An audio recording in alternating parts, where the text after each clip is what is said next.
Kamera roll and action. Hai, aku ngeliatnya kemana nih? Halo. Halo. Halo. Halo, aku buka masker dulu ya.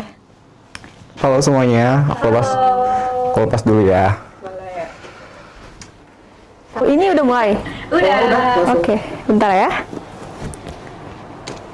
Oke, silakan perkenalkan Anda siapa, dari mana? Perkenalkan, nama aku Nadia Cahya dari jurusan Ilmu Ekonomi Universitas Pajajaran Angkatan 2017. Perkenalkan, nama aku Ade Fahmi Sermawan. Aku dari program studi akuntansi Fakultas Ekonomi dan Bisnis Universitas Pajajaran. Nama saya Zulfaraya dari Fakultas Ekonomi dan Bisnis jurusan Manajemen. Halo, aku Alam dari Fakultas Ekonomi dan Bisnis jurusan Akuntansi Universitas Pajajaran. Hore! Yap, pertanyaannya silakan dimulai. Oke, I'm ready. Oke. Di sini ada beberapa pertanyaan nih. Oke. Mitos atau fakta? Mahasiswa FB Unpad orangnya ambis.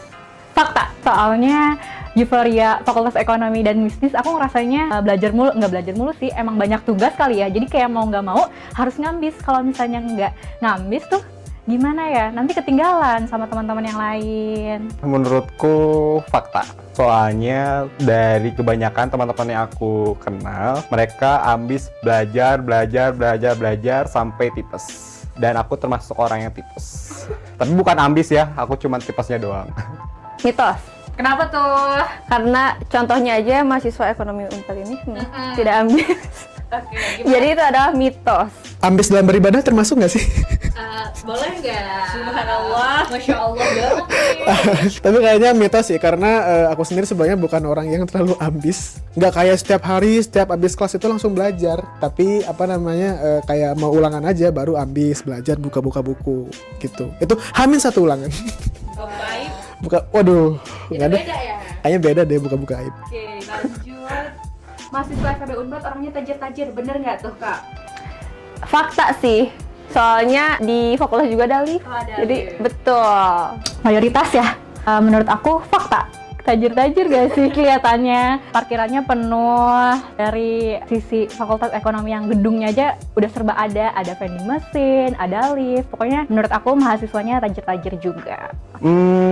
Fakta. Kalau kalian coba bandingin dari fakultas lain, ngelihat parkirannya tuh kebanyakan mobil tuh, sebagai salah satu bukti kalau misalnya FEB orangnya tajir-tajir. Fakultas Ya mana nggak? tuh kak? Nggak mau spill, Oke. lihat aja sendiri. Oke.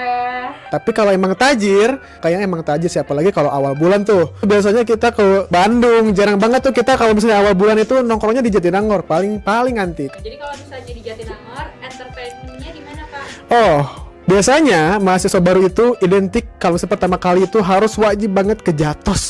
Ya, bagi kalian mahasiswa baru, hey, ngaku ya, pasti pertama kali tempat yang kalian pengen kunjungi pasti Jatos sih. Kuliah di FEB Unpad gak ada hitung-hitungannya, itu mitos atau fakta? Mitos banget. Dari semester 1 sampai semester 7 semua hitung-hitungan, terutama program studi akuntansi itu nggak mungkin nggak ada hitung-hitungan. Tapi menurutku hitung-hitungannya nggak serumit saintek sih, nggak ada sin kostan dan lain-lain lah. Jadi tambah kurang kali bagi aja. Hitungnya?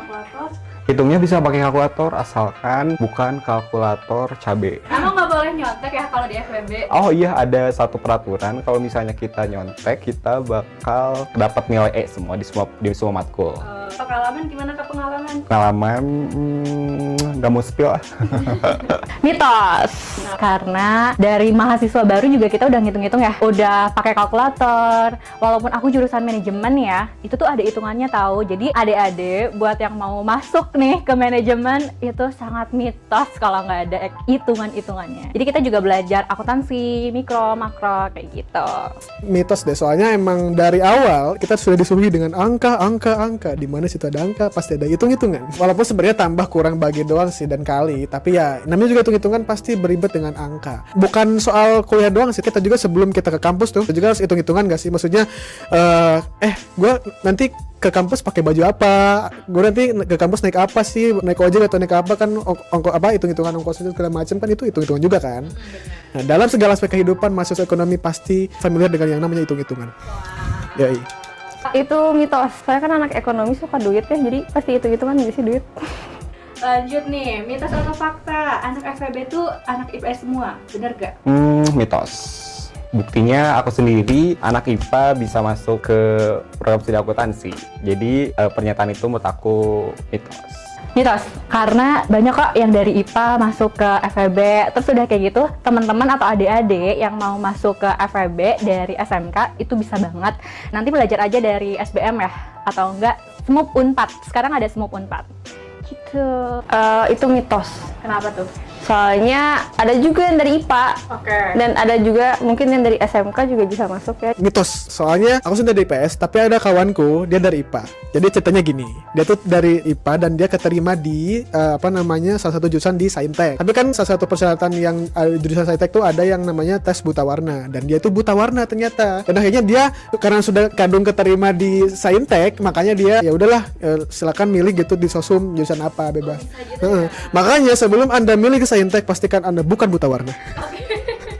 Lanjut, mitos atau fakta? Circle pertemanan tuh membantu kalian survive di kampus atau enggak? Fakta banget. Kenapa?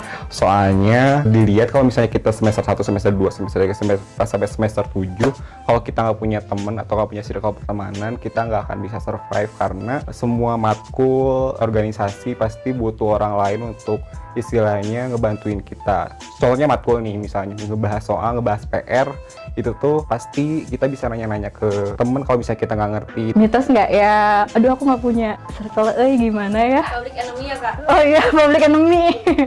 Menurut aku penting banget sih punya circle temen yang ngebangun, karena udah mah di Fakultas Ekonomi itu banyak tugas ya, terus banyak banget kerja kelompok atau tugas-tugas praktikum yang deadline-nya itu tuh dempetan banget ya. Jadi menurut aku penting juga punya circle yang positif. Fakta sih, kalau ngomongin circle pertemanan itu sangat amat membantu. Kalau misalnya aku dari awal emang nggak punya teman, kayaknya aku udah bunuh diri deh.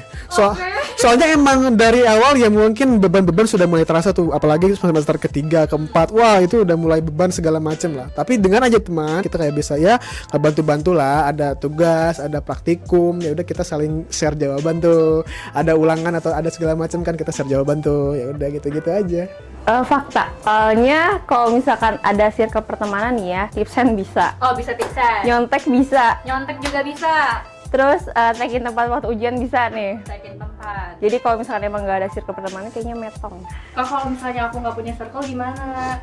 Menurutku circle pertemanan memperingan sedikit kesusahan kalian untuk berkuliah gitu. Kayaknya harus cepet-cepet cari circle dah, soalnya kan kita satu angkatan itu ya sekitar 140 orang lebih lah. Dan kita tuh nggak bisa dalam satu waktu bermain dengan 140 orang itu. Kita yang mungkin bisa membaur dengan teman-teman yang istilahnya kita cocok dengan kita. Dengan circle pertemanan itu, kayak gitu. Tips and trick dong kak, gimana cara nyari circle? Oh, kalau aku sendiri nih, SKSD pas saat ospek. Menurutku SKSD tuh cukup ampuh dalam mendapat pertemanan baru. Tapi ya SKSD-nya ya harus sedikit beretika gitu kan. Jangan terlalu berlebihan, jadi biar nggak kelihatan, apa nih gitu. Itu sih menurut aku. Jangan so asik. Terima kasih kak. Halo, makasih ya semuanya. Sampai jumpa. Thank you, bye.